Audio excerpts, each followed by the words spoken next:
L'armée malienne a affirmé avoir mené ses actions pour lutter contre des groupes djihadistes et déclare avoir neutralisé 200 terroristes. Mais des associations de défense des droits de l'homme, notamment Human Rights Watch, affirment qu'au moins 300 civils auraient été tués lors de cette opération menée conjointement avec de présumés mercenaires russes du groupe Wagner. Devant la pression internationale, la justice militaire malienne a annoncé l'ouverture d'une enquête le 6 avril.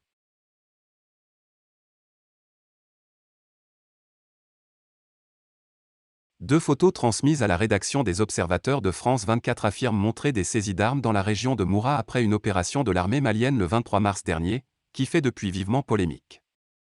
Mais ces photos ont été prises dans d'autres pays et n'ont rien à voir avec la situation à Moura. L'armée malienne a affirmé avoir mené ses actions pour lutter contre des groupes djihadistes et déclare avoir neutralisé 200 terroristes. Mais des associations de défense des droits de l'homme, notamment Human Rights Watch, affirment qu'au moins 300 civils auraient été tués lors de cette opération menée conjointement avec de présumés mercenaires russes du groupe Wagner. Devant la pression internationale, la justice militaire malienne a annoncé l'ouverture d'une enquête le 6 avril. Sur les réseaux sociaux, des utilisateurs affirment que l'armée malienne aurait dépossédé des civils armés, preuve en serait deux photos circulant à la fois sur des pages Facebook maliennes et des groupes WhatsApp. Ces photos sont parfois agrémentées de notes vocales en bambara, langue officielle du Mali, justifiant l'action de l'armée malienne contre des civils jugés dangereux. Pourquoi c'est faux? Aucune de ces deux photos n'a pourtant de lien avec la situation à Moura au Mali.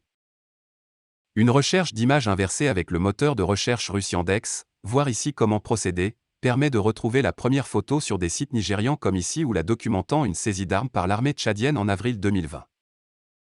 On retrouve également ces photos publiées dès le 4 avril 2020 par plusieurs médias et utilisateurs tchadiens sur Facebook, précisant que cette saisie a eu lieu dans le cadre de l'opération Colère de Bohama, menée contre Boko Haram conjointement par les armées tchadiennes et nigérianes.